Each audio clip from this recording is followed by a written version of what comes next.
Fala pessoal, beleza?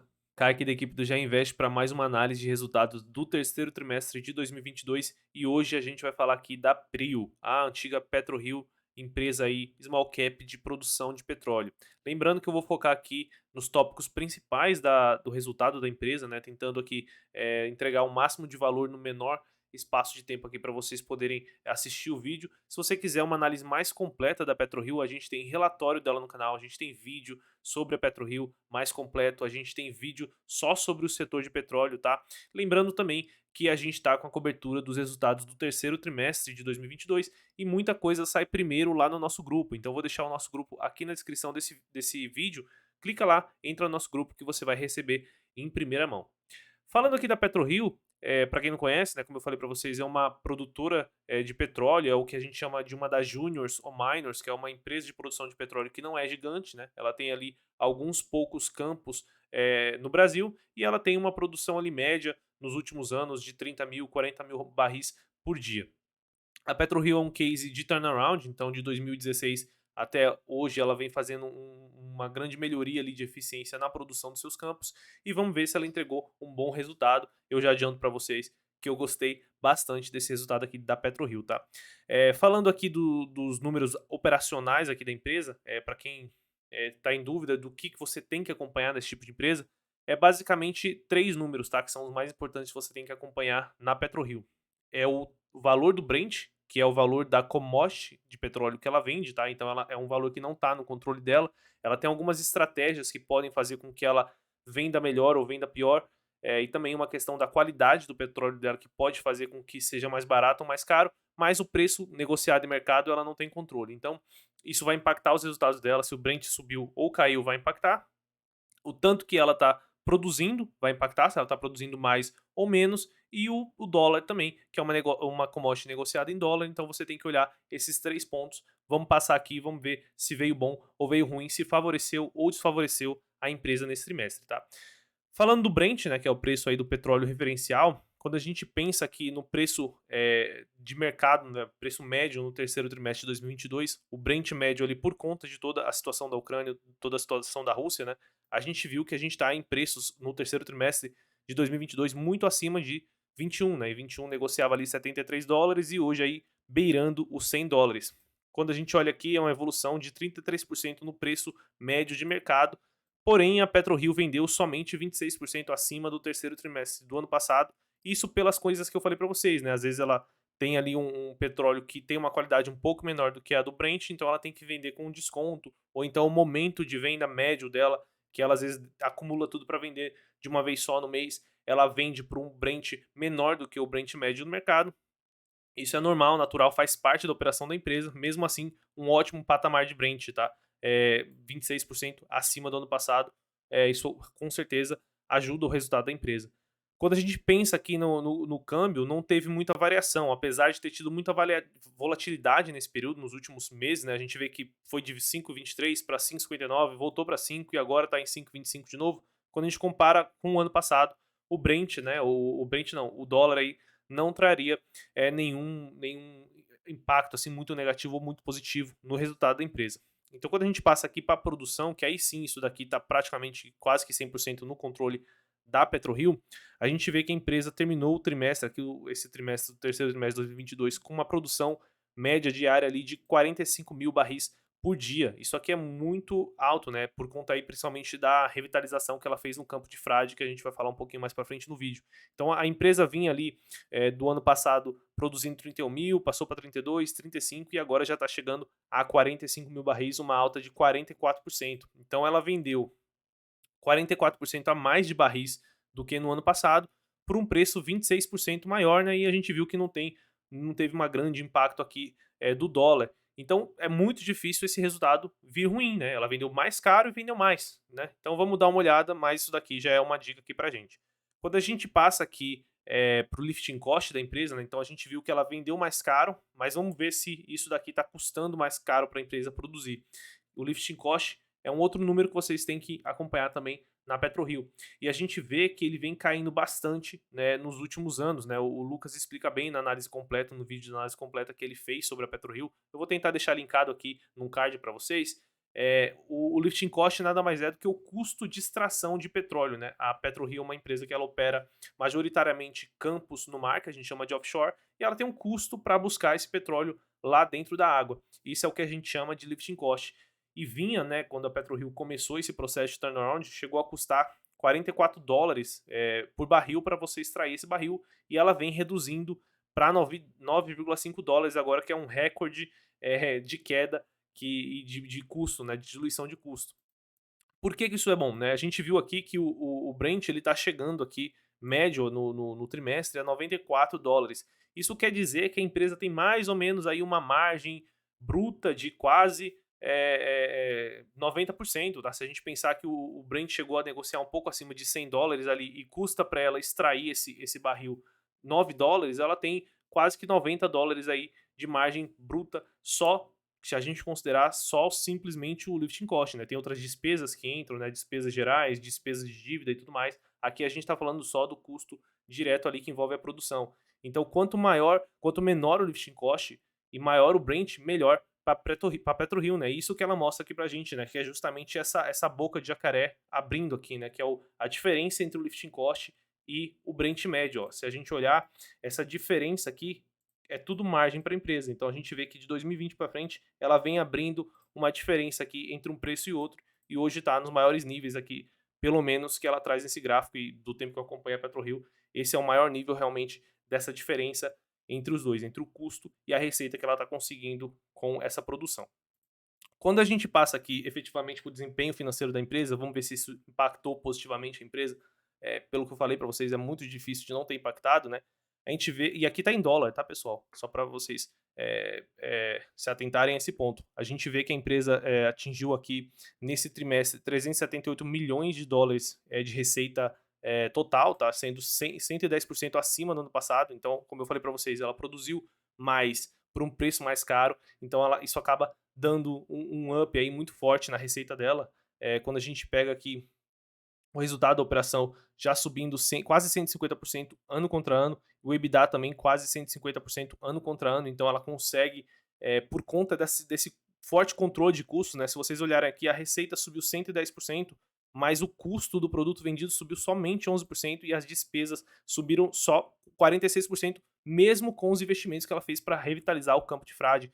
Então é uma empresa que controla muito bem as despesas e os custos dela, e isso acaba desencadeando em todo o restante dos resultados, né? Se a gente olhar aqui, o lucro líquido dela, né, subindo 734%, justamente porque ela consegue ali, ao longo de todo o histórico dela, né, nesses últimos 3, 4 anos, consegue controlar muito bem as despesas e os custos dela. E outra coisa muito interessante para a PetroRio e para empresas nesse momento de taxa de juros alta, é que a PetroRio é uma empresa que tem muito caixa, né? Que ela não sofre esse peso da despesa financeira. Se a gente olhar aqui o resultado financeiro dela, né? Receita e despesa financeira, basicamente 0 a 0, né? $140 milhões negativo e positivo de receita e despesa financeira do caixa da dívida dela, que não impacta o resultado, que é uma coisa que está impactando o resultado de muita empresa. Então isso não impacta ela e ela consegue entregar aí um crescimento muito forte no lucro, lucrando aí $154 milhões no terceiro trimestre de 2022, em comparação a $18 milhões no ano passado, né? Então isso daqui dá mais ou menos quase R$ 800 milhões. Então um forte crescimento de lucro aí para a PetroRio.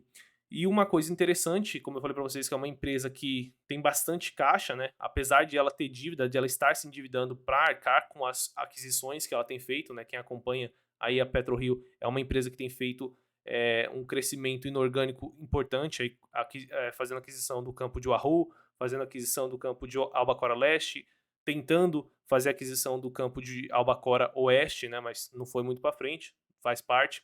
Mas ela é uma empresa que tem um pouco de dívida, né? Apesar da dívida dela não ser de um prazo tão longo assim, a gente tem empresas na bolsa que tem um prazo de média de dívida maior, que é mais confortável.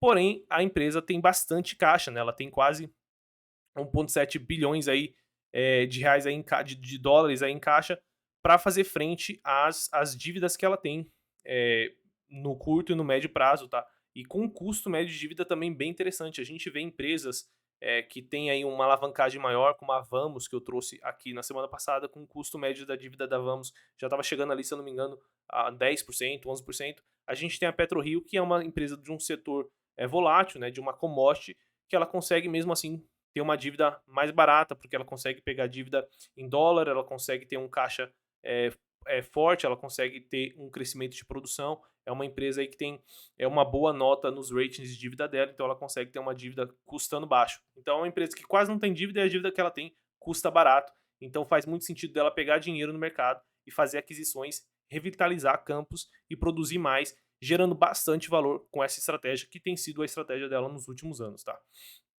Quando a gente passa aqui para mais para o final da apresentação, né, o que a gente tem que acompanhar para os próximos passos da empresa, para quem é aí acionista da PetroRio, principalmente aqui a segunda fase da revitalização do plano de revitalização do campo de Frade, né? O primeiro foi concluído e ela teve um aumento de, se eu não me engano, 45% na produção do campo de Frade. Então, a PetroRio, esse é o maior ponto positivo dela, uma das maiores vantagens competitivas dela é justamente ela conseguir melhorar a produtividade dos campos. Então, ela pega um campo que produz X e ela consegue fazer com que esse campo produza 2x, 3x com o mesmo custo. Isso faz com que ela dilua bastante os custos, derrube o lifting cost e tenha uma receita ainda maior. Então vamos ficar de olho aí para a segunda fase do plano de revitalização, que deve ser colocado em prática ali já para o ano que vem, que deve também aumentar, com novas perfurações, deve aumentar a produtividade do campo de Frade. Também a aprovação do plano de desenvolvimento do Arru, né, ela mandou para a ANP, que é a Agência Nacional de Petróleo, tem que ser aprovado. Depois que for aprovado, ela vai começar os próximos, vai para os próximos passos, né, de iniciar as pesquisas, desenvolvimento, a produção de petróleo lá necessariamente dita, que deve começar só em 2023, 2024, com o plano de desenvolvimento, com a RU, as revitalizações de Frade e o início da operação de Albacora Leste, a PetroRio vai provavelmente passar fácil aí dos 130, 140, 150 mil barris diário por dia. Então é uma empresa que vai ainda triplicar a produção dela aí até 2024, 2025, como eu expliquei para vocês no vídeo sobre as 3 principais empresas aí do setor de petróleo, tirando a Petrobras, tá? Outra coisa interessante aí da gente acompanhar para os próximos meses, aqui eu acho que vai acontecer mais no curto prazo, é a incorporação da Domo. Já foi aprovada, né, pelo conselho aí de ambas empresas, então agora é realmente só esperar os próximos passos. Do ponto de vista estratégico, foi uma aquisição interessante aí para a PetroRio. A Domo, ela tem uma participação pequena ali num dos campos que a PetroRio opera, então a partir de agora a PetroRio vai ser dona de 100% ali dos campos, e a gente sabe que ela consegue é, assim, extrair mais, digamos assim, extrair mais do mesmo limão ali, e um limão que estava na mão agora da Domo vai passar para a mão 100% ali da PetroRio, e ela vai conseguir extrair muito mais energia, muito mais produção, diluir custos, diluir despesas agora desse campo que vem 100% para ela, e ela pega agora 100% dos frutos para a operação dentro da PetroRio, agora não mais para a Domo, tá? E também a empresa informa aqui que ela está sempre de olho em crescimento inorgânico através de oportunidades de M&A, né? A gente viu aí que o resultado das eleições tende a ter um impacto negativo para os desinvestimentos que estavam vindo da Petrobras, né? Provavelmente o governo que vai assumir deve dar uma parada nesses planos de desinvestimento e venda de poços, mas a PetroRio já deixou claro em mais de uma oportunidade que ela não depende das vendas da Petrobras para poder seguir os planos dela de aquisição. Ela pode fazer aquisição de outras grandes majors que têm campos aqui no Brasil ou de outras pequenas que, por algum motivo ou outro, estão vendendo a um bom preço e ela está interessada, ela vai comprar e ela pode comprar porque, como eu mostrei aqui para vocês, ela tem caixa, né? Ela tem caixa suficiente para comprar e ela tem crédito na praça para poder pegar no mercado dinheiro é um custo barato, comprar um novo poço e produzir mais e gerar mais valor aí para o acionista. Um resumo aqui da PetroRio, né, os destaques que ela traz. Então, quando a gente olha isso daqui, é até difícil achar alguma coisa ruim nesse resultado. Então a empresa vem aí derrubando o lifting cost, né? Uma empresa que está ganhando margem. Isso aqui basicamente está mostrando para a gente que a empresa está ganhando margem, né? Então está derrubando despesas e custos, está aumentando a produção numa escadinha do jeito que a gente gosta de ver, está com uma forte posição de caixa, então não está suscetível aí a uma crise de curto prazo, um aumento de taxa de juros, tem uma forte posição de caixa, né? Uma dívida líquida sob EBITDA super tranquila, então ela gera mais EBITDA hoje do que ela tem de dívida, né? Então, de dívida líquida. Então, uma empresa, apesar de pequena, apesar de commodity, apesar de um setor um pouco mais volátil, bem conservadora, se a gente parar para pensar nesses destaques que ela trouxe aqui. Então, vamos voltar lá no GA para dar nota para a PetroRio, que a gente ainda não tinha dado nessa cobertura. Então, a nota para o setor é interessante porque o setor de petróleo ele tem uma demanda estrutural forte para longuíssimo prazo, né? Até 2040, 2050, 2060, a gente sabe que vai ter uma demanda estrutural, a gente está vendo a importância do petróleo agora, porém é uma commodity muito volátil e que depende de muita questão geopolítica ali que impacta a commodity, né? Então, ela em alguns momentos vai ser uma commodity, né? Um setor ali nota 4, nota 5, em alguns momentos vai ser nota 2, nota 3. Então, vamos colocar uma nota 3 aqui que eu acho que está bem justo para o setor da PetroRio.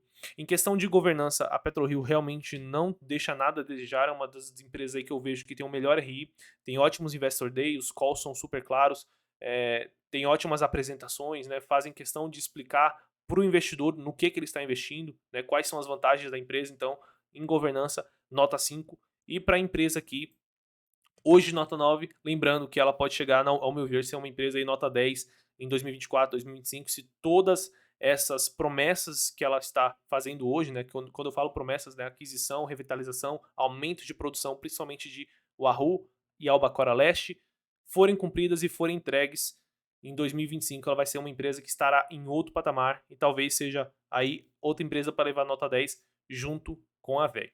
Beleza, pessoal? Se vocês gostaram, não esqueçam de deixar o like nesse vídeo, se inscrever aqui no canal e entrar lá no nosso grupo para você não perder a nossa cobertura especial do terceiro trimestre de 2022. Até o próximo vídeo.